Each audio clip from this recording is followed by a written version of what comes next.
मैं तो supreme court में मंडे टू फ्राइडे लड़ता रहता हूँ, सैटरडे संडे जो है आप लोगों के बीच में रहता हूँ। भारत की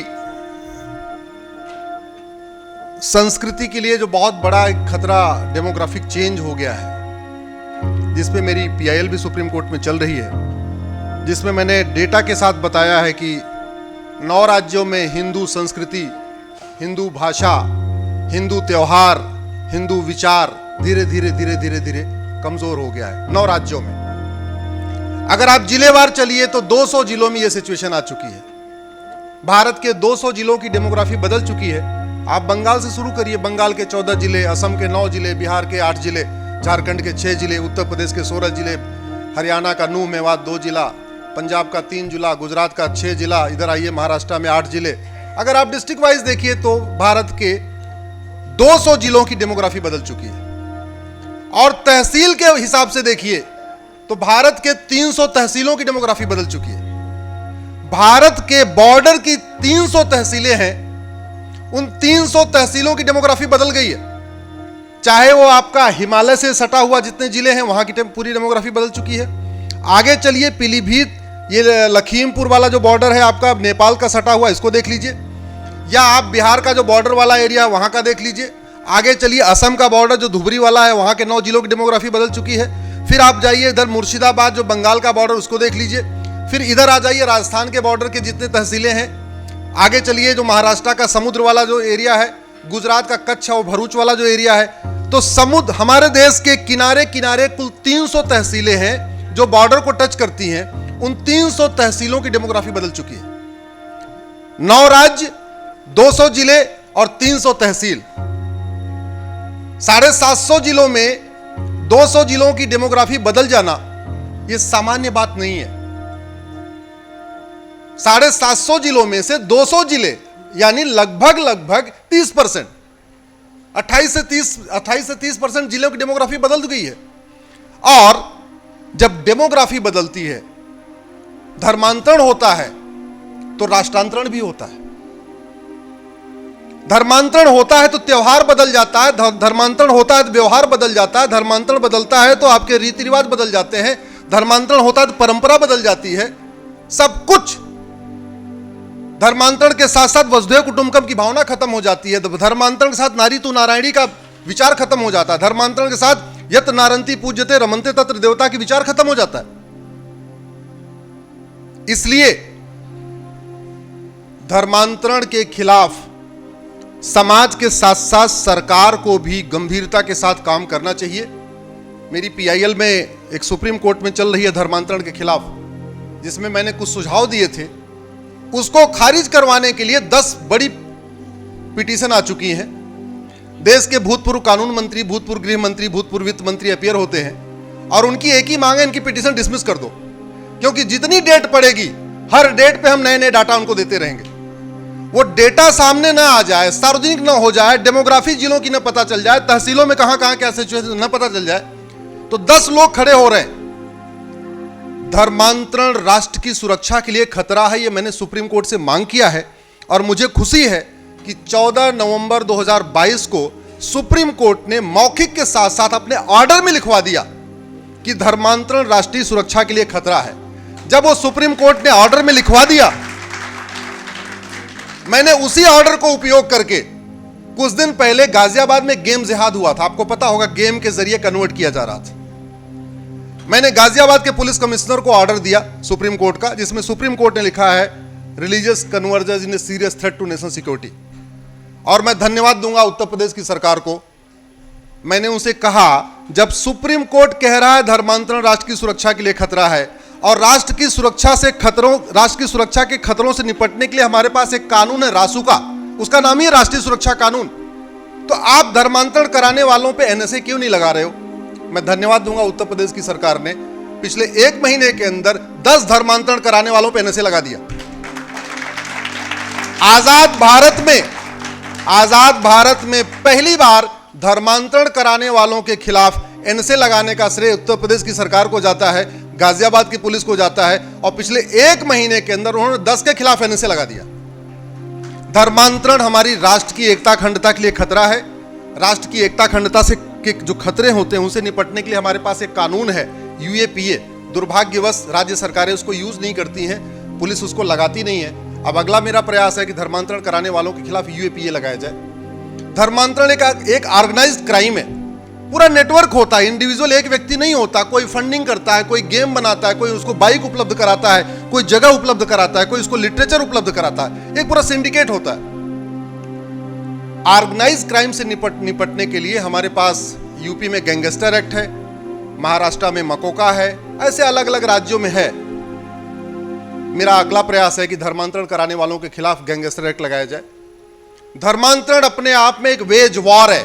आदरणीय सतीश जी बैठे हुए हैं और समझते हैं कि धर्मांतरण एक अपने आप में इनडायरेक्ट वॉर है देश के खिलाफ। क्यों? क्योंकि धर्मांतरण से राष्ट्रांतरण होता है, भाषा बदलती है, त्योहार बदलता है, विचार बदलता है, वसुधैव कुटुंबकम की भावना खत्म होती है, नारी तू नारायणी की भावना खत्म हो जाती है।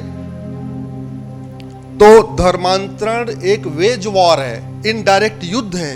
इनडायरेक्ट युद्ध से निपटने के लिए हमारे पास वर्तमान वाले कानून में भी एक सेक्शन 121, इसको वेज वॉर कहते हैं, लेकिन आज तक सतीश जी किसी पुलिस ने लगाया नहीं, पूरे भारत में कहीं लगाया नहीं गया।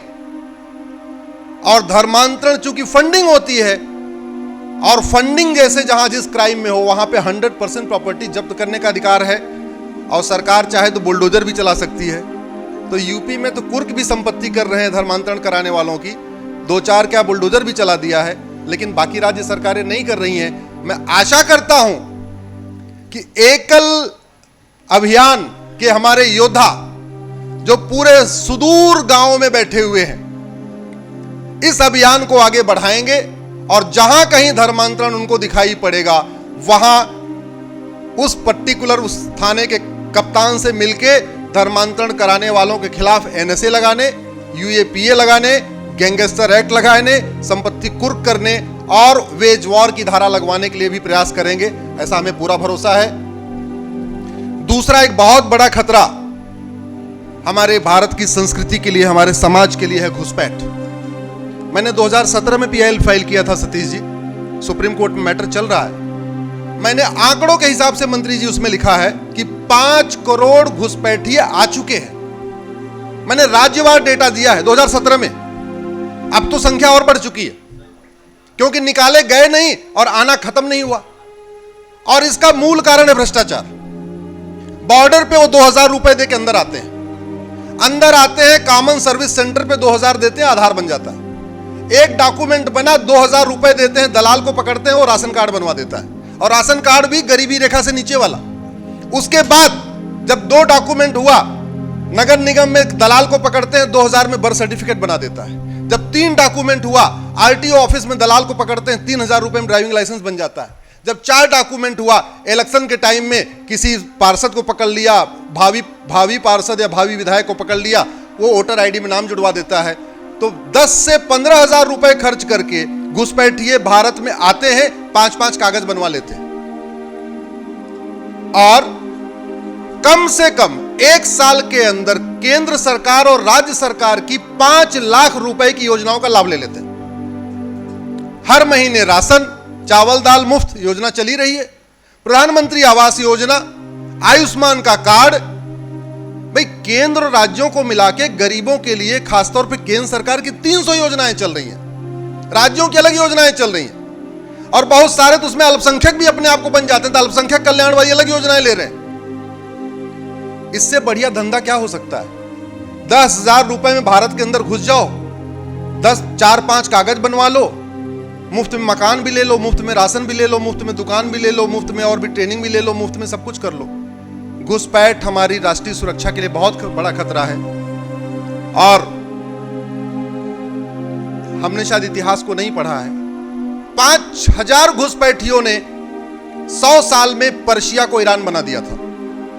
90% पारसी पॉपुलेटेड पर्शिया को 5000 घुसपैठियों ने 100 साल में ईरान बना दिया था। देखते देखते राजा भरत का ननिहाल, जहां से रानी कैकेयी आई थी, पाकिस्तान बन गया। पेशावर जो कैके था उसी को पेशावर कहते हैं। देखते देखते तक्षशिला रावलपिंडी बन गया, कुंभा काबुल बन गया, जो भगवान राम के पुत्र लव ने बसाया था लाहौर, उसकी सिचुएशन क्या है? बात किसी धर्म की नहीं है, बात किसी रिलीजन की नहीं है, लेकिन चूंकि दुनिया के सारे धर्म एक समान नहीं है, उनकी टीचिंग एक समान नहीं है, दुनिया के सारे रिलीजन वसुधैव कुटुंबकम को नहीं मानते, सारे रिलीजन नारी तू नारायणी को नहीं मानते, सारे रिलीजन यत्र नारंती पूज्यते रमन्ते तत्र देवता को नहीं मानते, सारे रिलीजन समस्त इंसान को, समस्त प्राणी मात्र को एक समान नहीं मानते। एक सिविलाइजेशन वॉर है जो चल रहा है, और कुछ लोग कहते हैं, कुछ बात है कि हस्ती मिटती नहीं हमारी, सच्चाई इसकी उल्टी है। देखते देखते हमारी बस्ती की बस्ती खत्म हो गई,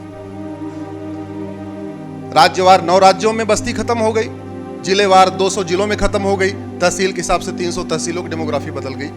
मुझे पूरा विश्वास है और आशा भी करता हूं, आग्रह भी करता हूं कि एकल भारत अभियान धर्मांतरण और घुसपैठ को भी अपने एजेंडे में शामिल कर ले। वैसे एकल भारत अभियान ने जो अभी तक किया है, मैं फिर से रिपीट कर देता हूं, एकल भारत अभियान केवल साक्षर भारत नहीं बना रहा है, बल्कि स्वस्थ भारत का निर्माण भी कर रहा है, स्वच्छ भारत का निर्माण भी कर रहा है, सबल भारत का निर्माण कर रहा है, सशक्त भारत का निर्माण कर रहा है, समृद्ध भारत का निर्माण कर रहा है, स्वावलंबी भारत का निर्माण कर रहा है, स्वाभिमानी भारत का निर्माण कर रहा है, संवेदनशील भारत का निर्माण कर रहा है, समावेशी भारत का निर्माण कर रहा है, संपन्न भारत का निर्माण कर रहा है, सुरक्षित भारत का निर्माण कर रहा है, समग्र भारत का निर्माण कर रहा है। बस केवल इतना और कर ले, घुसपैठ और धर्मांतरण के खिलाफ भी एक युद्ध शुरू कर दे। इसी के साथ मैं अपनी बात खत्म करता हूं। भारत माता की